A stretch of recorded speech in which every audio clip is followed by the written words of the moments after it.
கதிர்கள் முற்றி போனால் களத்தில் சேர வேண்டும். காதல் முற்றி போனால் அது எங்கே சேர வேண்டும். மலர்கள் கொஞ்சம் சாய்ந்தால் இலைகள் தாங்க வேண்டும். மங்கை கொஞ்சம் சாய்ந்தால் என் மார்பில் தாங்க வேண்டும்.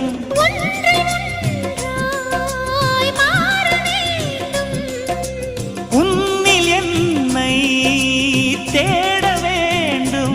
எப்போதும் இடைவிடாமலும் நகப்படாமலும் கட்டில் பூவை நீ கையாள வேண்டும். காதல் இல்லாதது ஒரு வாழ்க்கையாகுமா?